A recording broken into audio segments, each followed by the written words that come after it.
آندھی نے قوم عاد کے جسم پر اثر کیسے کیا؟ آگے بڑھنے سے پہلے صحیح بخاری کی حدیث میں آپ کے سامنے رکھنا چاہتا ہوں۔ اما عائشہ رضی اللہ عنہا بیان فرماتی ہیں رسول اللہ صلی اللہ علیہ وآلہ وسلم جب بھی کسی ابر کو دیکھتے، بادل کو دیکھتے تو گھبرا جاتے۔ کبھی آپ آگے ہوتے تو کبھی پیچھے ہوتے، کبھی آپ گھر کے اندر داخل ہوتے تو کبھی باہر آ جاتے۔ آپ کے چہرے مبارک کا رنگ بدل جاتا اور جب بارش ہوتی تب آپ کی جا کے کنڈیشن نارمل ہوتی۔ اما عائشہ رضی اللہ عنہا بیان فرماتی ہیں کہ اس کے متعلق میں نے رسول اللہ صلی اللہ علیہ وآلہ وسلم سے پوچھا تو آپ صلی اللہ علیہ وآلہ وسلم نے فرمایا کہ مجھے کیا معلوم کہ اس بادل میں، اس ابر میں بارش ہے، کیونکہ ایک قوم ایسی بھی گزر چکی ہے جب انہوں نے ایسے ابر کو دیکھا تو انہوں نے کہا کہ اس کے بیچ میں بارش ہے، حالانکہ اس کے بیچ میں اللہ کا عذاب تھا ان کے لیے۔ یہ قوم عاد تھی جن کے اوپر اللہ کا عذاب آیا۔ اس قوم کو اللہ نے جسمانی قوت بہت عطا کی تھی، ان کو جسمانی طور پر بہت زیادہ طاقتور بنایا تھا۔ اس حدیث کی طرف آئیں تو یہ حدیث بہت زیادہ سینسٹیو ہے۔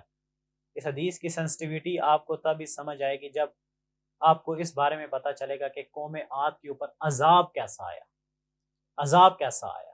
سورہ زاریات آیت نمبر 41 کے مطابق وَفِي عَادٍ إِذْ أَرْسَلْنَا عَلَيْهِمُ الرِّيحَ رِيحَ الْعَقِيمِ، اور قوم عاد پر جب ہم نے بھیجا ایسی ہوا کو جو ہر خیر سے خالی تھی۔ الریح کے بارے میں پچھلے پارٹ میں تفصیلاً بات کر چکا ہوں۔ العقیم کے بارے میں سمجھے۔ العقیم کے معنی ہے بے نفع ہوا، بانجھ ہوا، بنجر ہوا۔ عقیم سے مراد ایسا مرد یا ایسی عورت بھی ہو سکتے ہیں جو بانجھ ہو، جس کی اولاد نہ ہو۔ جو آندھی قوم عاد کے اوپر مسلط کی گئی، میری سٹڈی کے مطابق وہ کولڈ نیوکلیئر ریڈیشنز ہیں۔ اب اسے میں نے کولڈ نیوکلیئر ریڈیشنز کیوں کہا، انشاءاللہ اسے بھی میں آیات سے واضح کروں گا۔ پہلے یہ سمجھ لیں کہ ریڈیشنز کیا ہوتی ہیں۔ ریڈیشنز ایسی انرجی ہوتی ہے جو ہوا میں ایک جگہ سے دوسری جگہ منتقل کرتی ہیں through particles and waves. Radiation دو قسم کی ہوتی ہیں، ionizing radiation, non ionizing radiation. Non ionizing radiations وہ ریڈیشن ہوتی ہیں جس کا ہم انسان شکار ہوتے ہیں روزمرہ کی زندگی میں، جیسے سورج سے آنے والی شعاعیں، micro wave oven, radio waves. اب آئنائزنگ ریڈیشنز کون سی ہوتی ہیں؟ آئنائزنگ ریڈیشنز وہ ریڈیشنز ہوتی ہیں جو ایٹم اور مالیکیول سے الیکٹرون کو الگ کرتی ہیں۔ In high dose ionizing radiation can damage cells and organs in our body or even cause death. Human organs are stomach, heart, kidney, liver, lungs, and so on, etc. This radiation also affected on our DNA. DNA has our genetic information. اس D N A کی changing کی وجہ سے 100 سے 200 red تک اگر یہ radiations آتی ہیں اور کوئی شخص اسے انہیل کر لیتا ہے تو وہ بانجھ ہو جاتا ہے۔ ایسی ریڈیشنز جو ہوا میں ہو اس کو میئر کرنے کے لیے اس کا کنونشنل یونٹ ہوتا ہے جسے ریڈ کہا جاتا ہے۔ جیسے کہ میں ابھی آپ کے سامنے ذکر کر چکا ہوں کہ 100 سے 200 ریڈ تک یہ ریڈیشنز اگر آ جائیں اور انسان انہیل کر لے اسے تو وہ بانجھ ہو جاتا ہے۔ اس کے علاوہ بھی بہت سے افیکٹس ہوتے ہیں، لیکن یہاں پر جو آیت میں الفاظ یوز ہوئے ہیں وہ میں آپ کے سامنے رکھنا چاہ رہا ہوں۔ تو انسان بانجھ ہو جاتا ہے۔ سورہ زاریات آیت نمبر 41 کے مطابق یہ ایسی ہوا ہے جو مرد اور عورت کو بانجھ کر دے۔ اب یہاں پہ سمجھنے والی بات یہ ہے کہ اس ٹائم یہ ریڈیشنز کم تھی، جبکہ سورہ حاقہ آیت نمبر 7 کے مطابق اللہ نے مسلط کر دیا اسے ان پر مسلسل 7 راتوں اور 8 دنوں تک۔ اس کا مطلب یہ ہے کہ پہلے ریڈیشنز کم تھی، اس کے بعد یہ ریڈیشن زیادہ بڑھتی رہی۔ دیکھیں اللہ کا عذاب کتنا دردناک ہے، کتنا خطرناک اللہ کا عذاب ان کے اوپر آیا کہ جب یہ ریڈیشنز ان کے اوپر پڑی تو سب سے پہلے اس ریڈیشنز نے ان کے آرگنز کے اوپر، ان کے سیلز کے اوپر حملہ کیا، ان کو اندر سے خالی کر دیا، ان کے اندر سے جو بھی سسٹم تھا اس کو ڈیمیج کر دیا۔ جیسے ہی یہ ریڈیشنز انہوں نے انہیل کی، سب سے پہلے ان کے تھائرائیڈ گلینڈ کے اوپر جا کر یہ ریڈیشن افیکٹ کیا اور تھائرائیڈ گلینڈ ان کا ختم ہو گیا۔ اسی طرح جیسے جیسے یہ ریڈیشن ان کے جسم کے بیچ میں جاتی رہی، تمام آرگنز ان کے ختم ہوتے گئے، تمام کے تمام ان کے آرگنز ختم ہوتے گئے، ان کے سیلز ختم ہوتے رہے، اور اسی طرح یہ تڑپتے تڑپتے ہلاک ہو گئے۔ سورہ حاقہ آیت نمبر 7 کے مطابق گویا یہ ایسے پڑے تھے جیسے کھجور کے کھوکھلے تنے ہوں۔ اس کو ایگزامپل کے ساتھ سمجھیں کہ ایک کھجور کا تنا میں نے لے لیا، اس کو میں اندر سے خالی کر دوں بالکل، اور سائڈ پہ باہر صرف اس کی ہلکی سی پتلی سی لکڑی رہ جاتی ہے، اندر سے بالکل وہ خالی ہوتا ہے، اس کو آپ ہلکا سا کریں گے تو وہ ٹوٹ جائے گا۔ اسی طرح اللہ پاک فرما رہے ہیں کہ یہ اندر سے بالکل خالی ہو گئے تھے، ایسے پڑے تھے جیسے ایک کھجور کے کھوکھلے تنے ہوں۔ اس ریڈیشن سے ان کے اوپر جب حملہ کیا تو اندر سے تمام چیزیں اس کی ڈیمیج کر دی، ختم کر دی، سیلز کو، آرگنز کو، تمام کی تمام چیزوں کو ختم کر دیا۔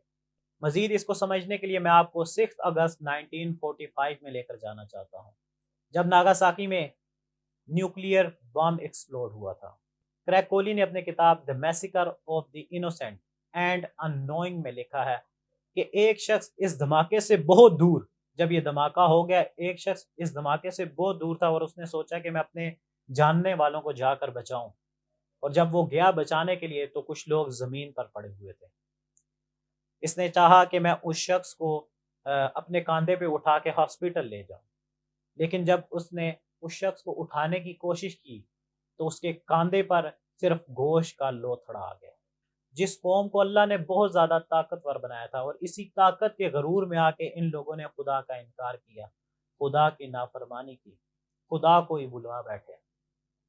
اب سوچیں کہ یہ عذاب ان پر اس دنیا میں مسلط ہوا، وہ آخرت کا عذاب کتنا سخت ہوگا، وہ آخرت کا عذاب کتنا سخت ہوگا، جس کے بارے میں اللہ پاک قرآن مجید میں فرماتے ہیں انہا سات مستقرا و مقاما، جہنم ایک لمحے کے لیے بھی بری جگہ ہے، جہنم زیادہ دیر رہنے کے لیے بھی بری جگہ ہے۔ تو جو شخص ایک منٹ، ایک پل کے لیے بھی اگر جہنم میں چلا گیا تو تمام قسم کی تکلیفات، مصیبتیں اس کے اوپر آ گئی، وہ پھنس گیا۔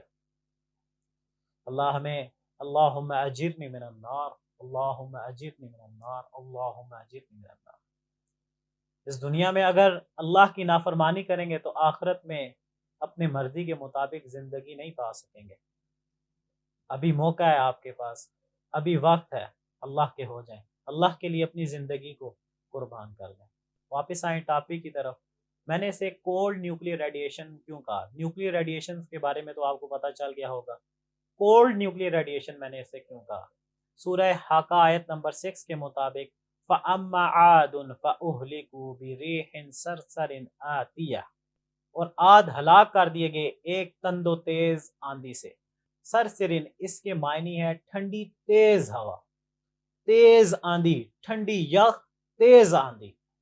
اس آیت کے مطابق میں نے اسے کولڈ نیوکلیئر ریڈیشن کہا ہے۔ دنیا کا جو سب سے ٹھنڈا شہر ہے یقوست، وہاں پہ -71 سینٹی گریڈ ٹمپریچر ہوتا ہے۔ اگر آپ اپنے آپ کو پوری طرح کور بھی کر لیں اور اپنے گھر سے باہر نکلیں، اپنے آپ کو آپ نے پوری طرح کور کیا، اپنے گھر سے باہر نکلے اور 5 منٹ کے لیے اپنے صرف ہاتھوں سے گلوز اتاریں، 5 سے 10 منٹ بعد اپنے ہاتھوں کو آپ فیل نہیں کریں گے، آپ کے ہاتھ بالکل سن ہو جائیں گے، اور جیسے جیسے یہ وقت گزرتا رہے گا آپ کے ہاتھ کام کرنا چھوڑ دیں گے۔ جیسے ہی وقت زیادہ ہوگا، ایٹ دی اینڈ ایسا ہوگا کہ یہ آپ کی انگلیاں ٹوٹ کر نیچے گر جائیں گی۔